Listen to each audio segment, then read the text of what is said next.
Social media and inequality. Most people never compare the two.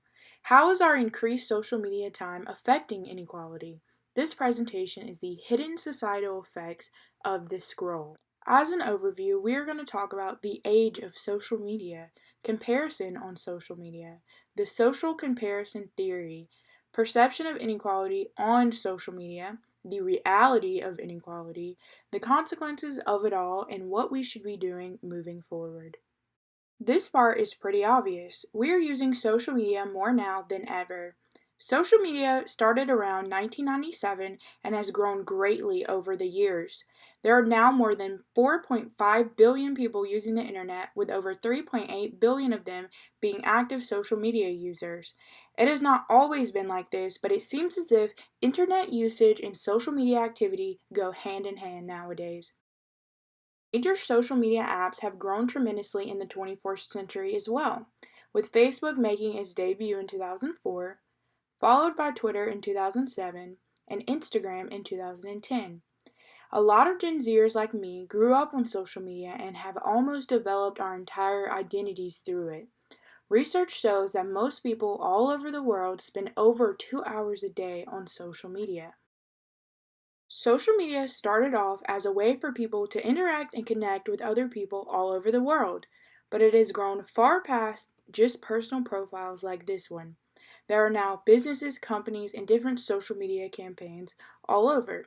Additionally, businesses can use this information that we post on our profiles to increase their profits and get a better idea of who their target audience is. But something I see often on social media is conversations around comparison. There are often posts like this one on the right that reads, "Do not compare yourself to others." I'd say I see something like this at least once a day. I hear it talked about on talk shows and interviews and even personal conversations. A lot of people, and women in particular, express that the pictures that they see on social media result in them comparing themselves harshly to influencers, celebrities, and fitness grammars. This idea of comparison brings us to the social comparison theory. Humans naturally have a drive to compare themselves to others, which can lead to fulfilling certain needs, like further evaluating yourself, making certain decisions, feeling inspired, and regulating emotions and well being. But there is either an upward comparison or a downward comparison. Upward comparison would be something like, I feel bad about myself when I see others doing better than me. So maybe they are seeing people get new jobs, graduate college, or move up in life in general, and it makes them feel a little insecure. A downward comparison would be something like, I feel good about myself when I see that I am at least better off than others. With this, people see that others are maybe going through a bad period, and in return, it would make them feel like they're doing something right.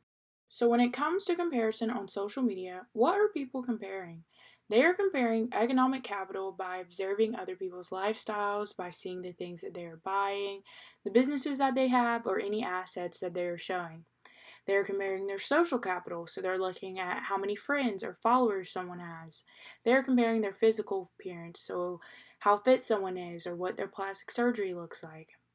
When we are thinking about the social comparison theory with social media, research found that people explicitly report a greater degree of upward comparison than downward social comparisons via social media.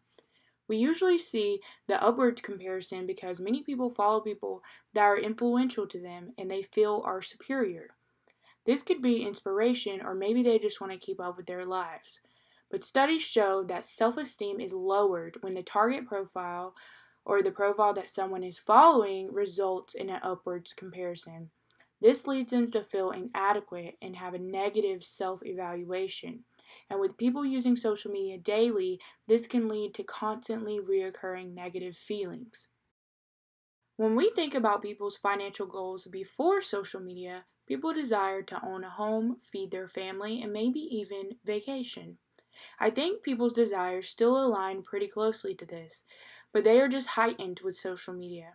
With constant exposure to what everyone else has and what they have going on, they want the biggest home, the best food, and the most luxurious vacations, especially when they know that they can get the reward of also making a post and showing what they have to everyone else. I think the perfect example of this in my generation is Kylie Jenner, because she has both economic and social capital. She is not only a part of one of the most well known families in the media, she became the youngest billionaire in the world at 21. For other people her age, like me, who are struggling through college with super low incomes, we can easily feel like, what are we doing wrong? But the reality is, we were not given the same chances or opportunity as her, even though she claims to be a self made billionaire. So the trend of having a flashy lifestyle on the internet has gone so far that there are pages like this one called The Rich Kids of the Internet. We are getting away from being modest about wealth, and it is actually a trend to show off expensive cars, brand name accessories, private planes, and vacations. We have completely normalized the idea of this kind of lifestyle. And to bring this all the way back around, this is actually a UGA student, Danielle Carolyn. She is a YouTuber and social media influencer who makes about 50 to 100K a year by posting and filming her life. Her life is very similar to mine. She's also a College of Family and Consumer Sciences student like me. We have classes in the same buildings and the same sort of schedule. But unlike me, she gets free clothes sent to her all the time. She goes on trips all over the world. She lives in one of the most expensive apartments in Athens, and she just generally has a better life than me. With our lives being so similar, though, it can easily make me feel like, why am I not making the same kind of money that she has? While social media often feels like people all over are living their best financial life, the reality is quite different. Income inequality is increasing, racial and ethnic wealth disparities persist over time, and the gender pay gap widens as people are getting paid less. All in all, social media usually paints a very false narrative of what is actually going on with inequality.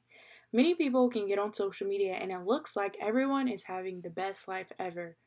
They are able to buy whatever they want, they have so many friends and opportunities, but inequality is still very prevalent in our society and it does not need to be looked over.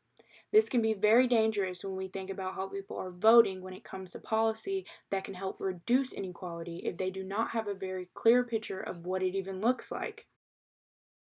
Not only can social media overlook inequality, it can contribute it when you have people like Kylie Jenner selling her makeup from Instagram and she automatically sells out. This is giving even more economic opportunities to people who already have them and can keep people at the top while making it harder for regular people to compete with that. And result of inequality, this decreases our general happiness and lowers our self-esteem.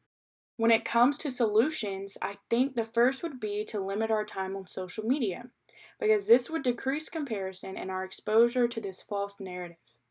Next, I think we should educate people on inequality and other economic issues as much as we can and make sure the conversation is ongoing. While someone may have seen a lot of people with Gucci belts on Instagram, they may need to be reminded that a $300 belt is not a necessity, even though it may feel like one. Lastly, I think we should all create a positive reinforcement loop when we post. Not in the sense of just posting happy things, but to make sure that what we post is real and consider the consequences of it before we post.